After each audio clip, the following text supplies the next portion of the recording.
Condition میں معاف نہیں ہے. ہاں کسی بھی کنڈیشن میں معاف نہیں ہے. رخصتی تو ہے لیکن معافی نہیں ہے. اگر بیمار ہو چھوڑ دو, لیکن بیماری ٹھیک ہو جانے کے بعد چھوٹے ہوئے روزے کو پورا کرنا ہے. سفر میں ہو چھوڑ دو, بعد میں پورا کرنا ہے. یہ روزہ اتنا زبردست فریضہ ہے کہ رمضان کے مہینے میں اگر عورتیں پیریڈ سے ہو جائیں, ان کو مہینہ شروع ہو جائے تو وہ نماز بھی چھوڑیں گی اور روزہ بھی چھوڑیں گی. 5 دن 6 دن جس عورت کی عادت ہے اتنے دن نماز نہیں پڑھیں گی, اتنے دن روزہ بھی نہیں رکھیں گی. لیکن روزے کا فریضہ اتنا اہم ہے. اسلام یہ کہتا ہے کہ جب عید کے بعد وہ صحیح ہو جائیں, نہا لیں, پاک ہو جائیں, تو چھوٹے ہوئے روزے تو وہ پورے کریں گی, لیکن ان دنوں کی چھوٹی ہوئی نمازیں وہ پوری نہیں کریں گی. نمازیں معاف ہیں, یعنی چھوٹی ہوئی نمازیں ان دنوں کی ان عورتوں کو پورا کرنے کا حکم نہیں دیا, وہ ان کے اوپر سے معاف کر دی گئی ہیں. لیکن چھوٹے ہوئے روزوں کو ان کو ہر حال میں پورا کرنا ہوگا. جرجیت صاحب روزہ رکھتے رکھتے بیمار ہو گئے, 2 روزے چھوٹ گئے. سوچتے تھے کہ عید کے بعد رکھ لیں گے, لیکن 2 روزے جرجیت صاحب نہیں رکھ پائے. محرم کا مہینہ, شوال کا مہینہ جانے سے پہلے انتقال ہو گیا. جرجیت صاحب کے جو 2 روزے چھوٹ گئے ہیں ان کو پورا رکھنا تھا, بیماری کی وجہ سے چھوٹے, ان کو پورا رکھنا تھا دوسرا سال روزہ آنے سے پہلے, لیکن انتقال ہو گیا. تو یہ مرنے کے بعد بھی میرے اوپر سے معاف نہیں ہے. اب یہ چھوٹے ہوئے 2 روزے میری اولاد پورا کرے گی, میری بیوی رکھے گی, میری بہن رکھے گی, میرا باپ رکھے گا, میرے خون کا کوئی رشتہ ہوگا وہ رکھے گا. غور کیجئے, یہ اتنا زبردست فریضہ ہے یہ روزہ جو کسی بھی کنڈیشن میں معاف نہیں ہے. بہت زیادہ کوئی بوڑھا آدمی ہے جو روزہ ہی نہیں رکھ سکتا ہے, اس کے اوپر سے بھی معاف نہیں ہے. ہر روزہ نہیں رکھے گا لیکن ہر ایک دن کے روزے کے بدلے میں مال فدیہ دے گا. ایک مسکین کھانا کھلائے گا, ایک فقیر کو کھانا کھلائے گا, پیٹ بھر کے اس کو کھانا کھلانا ہے. اب چاہے تو 30 دن کا اکٹھا اس کو دے دے, یا 30 دن اپنے گھر میں بلا کر کھلائے, یا 30 دن کے کھانے کا راشن اس غریب آدمی کے گھر میں پہنچا دے. لیکن راشن پہنچانے سے پہلے سمجھ لینا, صرف چاول پہنچاؤ گے تو نہیں چلے گا. راشن جب پہنچاؤ گے تو 30 دن کا پورا راشن پہنچانا پڑے گا. یہاں اس میں دال بھی شامل ہے, چاول بھی شامل ہے, سبزی بھی شامل ہے, یہاں تک کہ تیل اور مرچ مسالہ, یہاں تک کہ نمک, یہاں تک کہ چولہے میں جلنے والی لکڑیاں بھی اس میں شامل ہے. یہ پورا کا پورا خرچہ آپ کو 30 دن کے روزوں کا اس کو دینا پڑے گا. یہ روزہ اتنا بڑا فریضہ ہے جو کسی بھی کنڈیشن میں معاف نہیں ہے میرے بھائیوں. لیکن اسلام یہ کہتا ہے جرجیت صاحب بیمار ہیں, جرجیت صاحب روزے سے ہیں, جرجیت صاحب کے بغل میں پڑوس میں رادھے کرشنا نام کا آدمی رہتا ہے, اس کا بیٹا بیمار ہے, اس کو آپریشن کی ضرورت ہے. ڈاکٹر نے کہہ دیا ارجنٹ, 1 بوتل خون کی ضرورت ہے, 1 بوتل بلڈ کی ضرورت ہے. اس کے گروپ کا بلڈ چاہیے, اس کے گروپ کا بلڈ نہیں مل رہا ہے. جرجیت صاحب کا بلڈ گروپ وہی ہے جو اس ہندو لڑکے کا ہے. اسلام یہ کہتا ہے اس کی فوراً جان بچانے کے لیے جرجیت صاحب آپ فوراً ہاسپٹل جائیے, 1 بوتل بلڈ دیجئے اور جلدی سے اس کو چڑھوائیے اور اس کی جان بچائیے. جرجیت صاحب کہنے لگے 1 بوتل خون دیں گے تو روزہ ٹوٹ جائے گا. اسلام یہ کہتا ہے کہ یہاں پر کسی کی جان بچانے کے لیے اپنے روزے کو توڑ دو. ایک غیر مسلم بچہ ہے, انسانیت کا تقاضا ہے, روزہ بعد میں پورا کیا جا سکتا ہے لیکن وقت پر اگر بلڈ نہ ملا تو اس کی جان چلی جائے گی, اس کو فوراً بلڈ دو.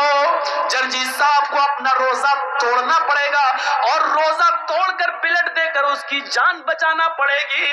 میڈیا والوں لکھو اور بیان دو, اسلام یہ شکشا دیتا ہے, اسلام یہ تعلیم دیتا ہے. تمہاری طرح نہیں کہ رام کا نام بدنام کرو, پیڑ سے باندھ دو, جے شری رام کے نعرے لگاؤ, مسجدوں سے بھی گزرو تو رام کا نام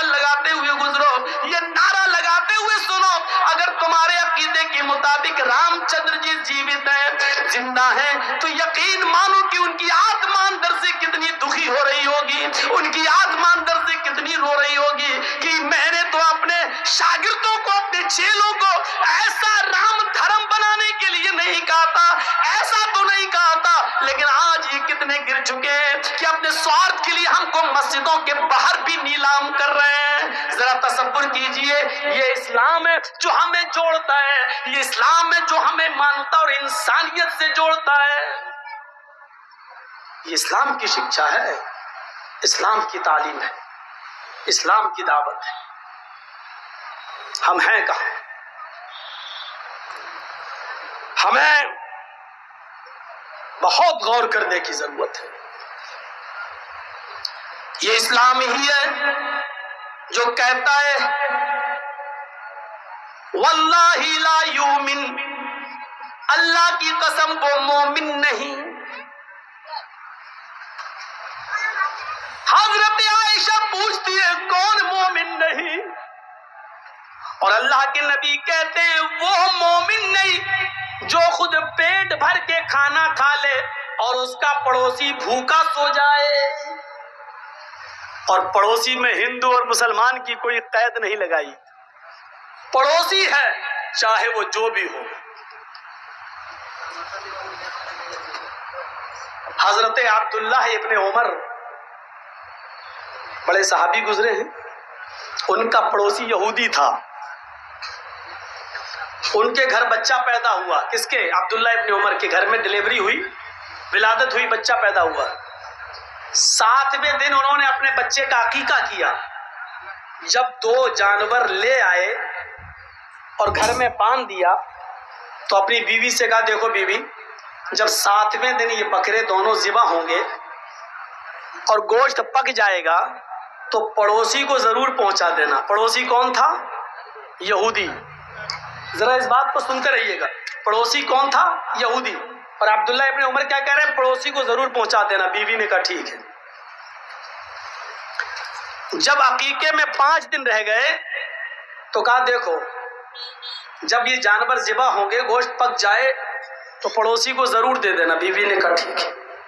جب عقیقے میں 2 دن رہ گیا تو انہوں نے کہا دیکھو اب 2 دن رہ گئے عقیقے میں، جب جانور ذبح ہو جائیں اور گوشت پک جائے تو تم پڑوسی کو ضرور پہنچا دینا۔ بیوی نے کہا ٹھیک ہے۔ آج عقیقے کا دن آ گیا، عبداللہ ابن عمر نے دونوں جانوروں پر چھری چلائی اور فرمایا بیوی جب گوشت پک جائے تو پڑوسی کو ضرور پہنچا دینا۔ بیوی نے کہا ٹھیک ہے۔ اب کھال اتارنے لگے، کھال اتر گئی، گوشت کی بوٹیاں ہونے لگیں۔ کہا دیکھو بیوی جب گوشت پک جائے تو پڑوسی کو ضرور پہنچا دینا۔ اور جب گوشت پکنے لگا، ہانڈی پر رکھ دیا پکنے کے لیے، تو بار بار ڈھکن اتار کر دیکھنے لگے۔ بیوی نے کہا کیا ہوا؟ کہا دیکھ رہا ہوں۔ کہا کیوں؟ پکنے میں تھوڑا ٹائم لگے گا۔ کہا میں دیکھ رہا ہوں کہ کتنا رہ گیا ہے، دیکھو جب پک جائے تو پڑوسی کو ضرور پہنچا دینا۔ اب بیوی کو غصہ آ گیا، 7 دن سے ان کی ٹر ٹر ٹر ٹر سن رہے ہیں۔ تو بیوی نے کہا ارے سن لیا میں نے، 7 دن سے آپ چلاتے چلے جا رہے ہیں پڑوسی کو دے دینا، پڑوسی کو دے دینا۔ ارے میں آپ کی بیوی ہوں، ذمہ داری سمجھتی ہوں، آپ نے کہہ دیا پکنے تو دیجیے، میں پہنچا دوں گا، پہنچا دوں گی، کیوں پریشان ہیں آپ؟ اب چپ ہو گئے، کہنے لگے بیوی ڈانٹ کیوں رہی ہو؟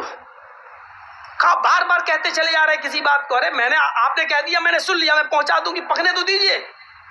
کہا دیکھو میری بیوی بات یہ نہیں ہے، بات یہ ہے کہ اللہ کے نبی صلی اللہ علیہ وسلم نے جمعے کا خطبہ دیا تھا، میں اس وقت مسجد میں موجود تھا اور اللہ کے نبی صلی اللہ علیہ وسلم نے پڑوسیوں کے حقوق بتانا شروع کیے، یہ حق، اس کے بعد یہ حق، اس کے بعد یہ حق۔ آپ نے اتنے حق بتائے، اتنے حق بتائے کہ ایسا لگ رہا تھا کہ کچھ چھوٹ ہی نہیں گیا، اب رہ کیا گیا ہے۔ اب ایسا لگ رہا تھا کہ اب اللہ کے نبی جو بھی بولیں گے کہیں ایسا نہ ہو کہ آگے یہ بول دیں کہ جس مکان میں تم رہتے ہو اس مکان میں بھی پڑوسی کا اتنا اتنا حصہ ہے، اتنا حصہ تمہارے پڑوسی کا۔ ایسا لگ رہا تھا، اتنے حقوق بتائے کہ مجھے ڈر لگنے لگا کہ ہم جس گھر میں رہتے ہیں اس میں بھی کہیں پڑوسی کا حصہ نہ بتا دیں کہ اتنا حصہ پڑوسی کا۔ تو میری بیوی پہنچا دینا۔ اللہ کے نبی نے فرمایا وہ آدمی مومن نہیں جو خود پیٹ بھر کے کھا لے اور اس کا پڑوسی بھوکا سو جائے۔ اسلام یہ گوارا ہی نہیں کر رہا ہے کہ آپ کے پڑوس میں رہنے والا پڑوسی، چاہے وہ ہندو ہو، یہودی ہو، عیسائی ہو، کرسچن، جینی ہو، سکھ ہو، بدھسٹ ہو، کوئی بھی ہو، اگر پڑوسی ہے تو یہ آپ کی ذمہ داری ہے کہ آپ پتہ لگائیں کہ اس کے گھر میں کیا بنا ہے کیا نہیں بنا ہے۔ آپ نہیں جا سکتے، آپ کی بیوی تو اس کی بیوی سے ملنے جا سکتی ہے، کسی طریقے سے بہانے سے پوچھ لے کہ تمہارے گھر میں کیا پکا ہے۔ یاد رکھنا، اگر آپ گھر میں تہجد پڑھ رہے ہیں لیکن آپ کا پڑوسی بھوکا ہے تو اللہ کی قسم آپ کی تہجد آپ کے منہ پہ مار دی جائے گی، کیونکہ آپ مومن ہی نہیں ہیں۔ اللہ کے نبی نے فرمایا مومن تو وہ ہے جو پڑوسی کو بھوکا نہ سونے دے، اور جس کا پڑوسی بھوکا سو گیا تو آپ مومن نہیں، آپ تہجد پہ تہجد پڑے جا رہے ہیں، پڑوسی کا حق ہی نہیں، اس کو دیکھ ہی نہیں رہے۔ اسی لیے اسلام نے اپنی انکم کا ایک حصہ فکس کر دیا ہے، زکوٰۃ۔ زکوٰۃ 85 گرام اگر آپ کے پاس سونا ہے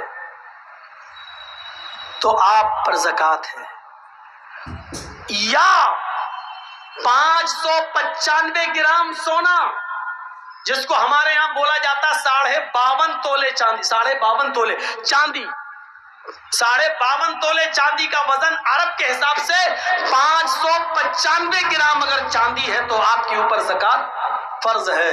595 گرام چاندی نہیں ہے لیکن 595 گرام چاندی کے برابر آپ کے پاس قیمت ہے، پیسہ ہے، اور آپ اس پیسے کے مالک ہیں، اور اس کے اوپر 1 سال گزر چکی ہے تو اس کے اوپر زکوٰۃ ہے، 2.5% آپ کو دینا پڑے گی۔ یہ ایک سسٹم بنا دیا ہے۔ 85 گرام، اب مان لیجئے 7.5 تولے سونا، یعنی 85 گرام سونا۔ مان لیجئے کہ جرجیت صاحب کی بیوی گئی اور اس سونے کا ہار خرید کے لائی، اور اس نے کہا 85 گرام یعنی 7.5 تولے کا مجھے ہار دے دیجئے، اور پیسے دے کے چلی آئی، لیکن یہ 85 گرام سونے کا ہار 21 کیرٹ سونے کا ہے۔ سونے میں وہ ہوتا ہے نا 24 کیرٹ کا ہے کہ 22 کیرٹ کا ہے یا 21 کیرٹ کا ہے، تو جس سونے پر زکوٰۃ ہے وہ 24 کیرٹ کا سونا ہونا چاہیے، یعنی پیور 85 گرام سونا آپ نے خریدا ہے اور وہ 24 کیرٹ کا ہے تو آپ کے اوپر زکوٰۃ ہے۔ آپ نے 85 گرام سونا خریدا ہے لیکن وہ 21 کیرٹ کا ہے تو اس کے اوپر زکوٰۃ نہیں بنے گی، کیونکہ اس کو جب آپ وزن کریں گے اور جب اس کے اندر جو اور دھاتو ملی ہوئی ہے اس کو آپ نکال دیں گے تو اس سونے کا وزن جو اوریجنل سونا ہے وہ 72 گرام رہ جائے گا، وہ 72 گرام رہ جائے گا، 85 گرام نہیں رہے گا، کیونکہ 21 کیرٹ کا اگر 85 گرام سونا ہے تو 24 کیرٹ کے حساب سے وہ 72 گرام سونا بنتا ہے، تو 72 گرام سونے پر زکوٰۃ ہی نہیں ہے، اوریجنل سونا ہونا چاہیے آپ کے اوپر، آپ کے پاس 85 گرام۔ ایک بات اور یاد رکھیے گا، آپ رمضان میں زکوٰۃ دیتے ہیں، ٹھیک ہے، بہت سے لوگ انگریزی حساب سے زکوٰۃ دیتے ہیں، بھائی کوئی سروس کرتے ہیں ان کو تنخواہ، ان کا سال بھر کا حساب مارچ میں ہوتا ہے تو وہ مارچ زکوٰۃ کے لیے کوئی رمضان کا مہینہ شرط تھوڑی ہے، سال میں ایک بار زکوٰۃ فرض ہے، سال میں ایک بار جب زکوٰۃ فرض ہے تو سن لیجئے، سال میں ایک بار زکوٰۃ فرض ہے وہ عربی مہینے کے حساب سے۔ اب آپ انگریزی مہینے کے حساب سے زکوٰۃ دیں گے تو کتنی دیں گے؟ زکوٰۃ بہت اہم مسئلہ ہے، 1 روپیہ بھی آپ ماریں گے تو پھنس گئے۔ زکوٰۃ آپ مارچ میں دے رہے ہیں، ہر سال مارچ میں دیتے ہیں، تو عربی سال ہوتا ہے 355 دن کا اور انگریزی سال ہوتا ہے 365 دن کا، 10 دن بڑھ گئے۔ آپ جب انگریزی کے حساب سے سال میں ایک بار زکوٰۃ نکالتے ہیں تو آپ کی زکوٰۃ 2.5% نہیں نکلے گی، آپ کی زکوٰۃ تھوڑی سی بڑھ جائے گی، اب آپ کی زکوٰۃ بنے گی 2.577%۔ سمجھ رہے ہیں نا؟ یعنی 1 لاکھ روپے میں 2500 دینا ہے آپ کو عربی سال کے حساب سے، 2500 یعنی 2500، لیکن آپ انگریزی حساب سے جب آپ زکات دیں گے تو زکات کتنی دیں گے؟ 2577 روپے، یعنی 77 روپے زیادہ دینا پڑے گا، کیونکہ 10 دن بڑھ گئے ہیں، اس کی زکات آپ کو الگ نکالنا پڑے گی 2.577۔ کہاں ہیں آپ؟ اسلام نے اتنا بھی حق نہیں مارا ہے کسی غریب کا۔ یہاں تو سب کے حق مارے بیٹھے ہیں۔ زکات پوچھو کتنے لوگوں نے دی ہوگی، تو ابھی دیکھیے مولانا رمضان میں بہت لوگوں کو زکات دی ہے۔ کتنی دی ہے؟ کیا آپ اپنے مال کی پوری زکات ادا کرتے ہیں؟ حساب کتاب ہی نہیں رکھ پاتے ہوں گے پورا۔ حضرت ابوبکر صدیق کو ایک صحابی نے بکری دے دی تھی، یہ لیجئے میری 40 بکریاں، ایک بکری زکات میں بنتی ہے، یہ لیجئے۔ حضرت ابوبکر صدیق بکری لینے کے بعد کہنے لگے اللہ کے نبی کو بھی تم نے ایک بکری دی تھی؟ کہاں دی تھی؟ آپ ہی تو آئے تھے نبی کے ساتھ۔ کہاں میں آیا تھا؟ اس وقت بھی 40 بکری تھی، آج بھی 40 بکری ہے، پہلے بھی میں نے ایک بکری دی تھی، آج بھی ایک بکری میرے اوپر زکات بنتی ہے۔ حضرت ابوبکر صدیق نے کہا کہ میں نے اللہ کے نبی صلی اللہ علیہ وسلم کو دیکھا کہ آپ نے ایک بکری ان کو رسی کے ساتھ دی تھی، رسی سمیت بکری دی تھی، رسی سمیت، اور آج آپ مجھے بکری دے رہے ہیں، رسی آپ نے اپنے پاس رکھ لی۔ تو صحابی نے کہا کہ رسی کا آپ کیا کریں گے؟ میں دوسری بکری باندھ لوں گا، بکری تو دے رہا ہوں نا۔ تو حضرت ابوبکر صدیق نے کہا تھا اللہ کے رسول کو تم نے رسی کے ساتھ بکری دی تھی اور مجھے صرف بکری دے رہے ہو، رسی نہیں۔ اللہ کی قسم اگر رسی روک لو گے، بکری تو دے رہے ہو لیکن رسی اگر روک لو گے تو میں تم سے جہاد کروں گا، میں تم سے لڑوں گا، میں تم سے قتال کروں گا، میں تم سے جہاد کروں گا۔ غور کرو، بکری دے رہا ہے وہ صحابی، صرف رسی روک رہا ہے، تو ابوبکر صدیق کہہ رہے ہیں کہ میں تم سے جہاد کروں گا، میں قتال کروں گا۔ یہاں تو روپیہ مارے بیٹھے ہیں، غریبوں کا پورا حق مارے بیٹھے ہیں، لاکھوں کے مالک ہیں، 1000 کی زکات دے دی، ہو گئی؟ آپ کے پاس 1,00,000 روپیہ ہے، 2500 روپے زکات بنتی ہے، آپ نے 2400 روپے دے دیے، 2400 روپے آپ نے دے دیے،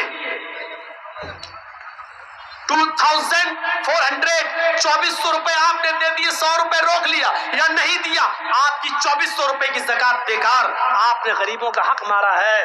میرے بھائیوں، وہ 100 روپے بھی آپ سے لیے جائیں گے اور غریب کو دیے جائیں گے۔ اسلام غریب کا حق نہیں مارتا ہے۔ اللہ کہتا ہے میرے پاس میرا حق مار کے آؤ گے، قیامت کے دن میں اپنا حق معاف کر سکتا ہوں، لیکن کسی غریب کا حق مار کے آؤ گے تو میں معاف نہیں کروں گا۔ نماز میں اور روزے میں کچھ کمیاں ہو جائیں تو قیامت کے دن اللہ معاف کر سکتا ہے، لیکن کسی کا حق مارا ہوگا۔ ہمارے اٹاوا میں ایک آدمی وضو بنا رہا تھا، میں مسجد میں وضو بنا رہا تھا، تو ایک روزے کی حالت میں تو ایک نوجوان تھا، کلا کرتے کے بعد وضو بنانے کے بعد ہم سے کہنے لگا مولانا ایک مسئلہ بتاؤ۔ میں نے کہا جی بولیے۔ یہ وضو کرتے ہیں جو کلا کرتے ہیں نا، کلا کیا تو یہ پانی تھوڑا سا چپک جاتا ہے زبان میں، بھائی کلا کریں گے ایسے تو کریں گے تو اب پانی تو زبان میں تھوڑا سا لگ ہی جائے گا نا، ایسے تو کوئی نہیں کرتا ہے، پانی کو تھوک رہا ہو تو پانی زبان میں لگ جاتا ہے۔ اگر وہ پانی کسی طریقے سے حلق کے اندر پہنچ جائے، پانی کا قطرہ، وضو بناتے وقت جو پانی زبان پہ رہ جاتا ہے وہ قطرہ بن کے اگر حلق کے نیچے چلا جائے تو کیا اس سے روزے پر کوئی فرق پڑے گا؟ میں نے کہا تم نے مسئلہ بہت اچھا پوچھا، میں کل جمعے کے خطبے میں اس مسئلے کو بتاؤں گا تاکہ سب کو معلوم ہو جائے۔ کہنے لگا ابھی مجھے بتا دیجئے۔ میں نے کہا یار تمہیں بتاؤں گا تو میں اکیلے معلوم ہوگا، تم نے بہت اچھا مسئلہ پوچھا، کل جمعے کا خطبہ ہے، میں شاہی جامع مسجد میں خطبہ دوں گا تو تمہیں بتا دوں گا۔ کہنے لگا ٹھیک ہے۔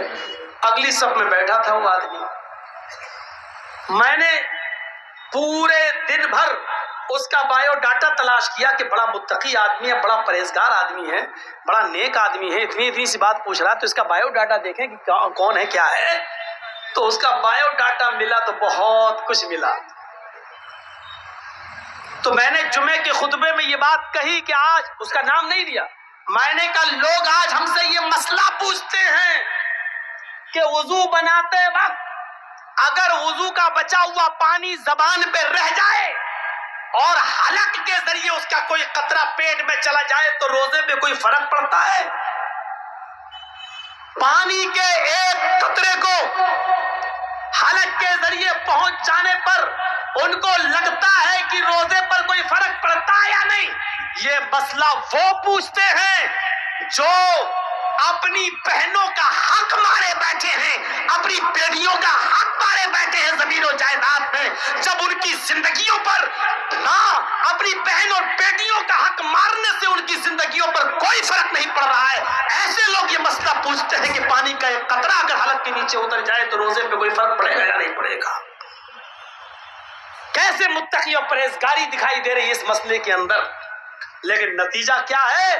جب اندر سے ان کی زندگی دیکھی تو پتا چلا کہ باپ کے مرنے کے بعد وہ بہنوں کو، یعنی باپ کی وراثت میں سے وہ اپنی بہنوں کو حق نہیں دے رہا ہے، اور اپنی وراثت میں اپنی بیٹیوں کو حق نہیں دے رہا ہے۔ جو اپنی بیٹیوں کا اور اپنی بہنوں کا حق مارے بیٹھا ہے، وہ آدمی آج یہ سوال کرتا ہے کہ پانی کا قطرہ اگر حلق کے نیچے چلا جائے تو روزے پہ کوئی فرق تو نہیں پڑے گا؟ تصور کریں آپ اپنی بہن کو 1 لاکھ نہیں 1 کروڑ کا جہیز دے دو، لیکن باپ کے مرنے کے بعد باپ کی وراثت میں بھی بہن حصے دار رہے گی، اور باپ کی وراثت میں تمہیں جو حصہ ملے گا تمہارے مرنے کے بعد تمہاری وراثت میں سے بھی بہن حصے دار رہے گی، یعنی باپ کی وراثت میں سے بھی حصہ ملے گا اور بھائی کی وراثت سے بھی بہن کو حصہ ملے گا، اور جب بہن کی شادی ہوگی تو شوہر کی وراثت میں بھی بیوی کو حصہ ملے گا، اور بیٹا اگر مر گیا تو بیٹے کی وراثت میں بھی اس کی ماں کا حصہ بنے گا۔ میرے بھائیو، اللہ کے رسول نے، شریعت نے ایک عورت کو چاروں طرف سے عزت دے رکھی۔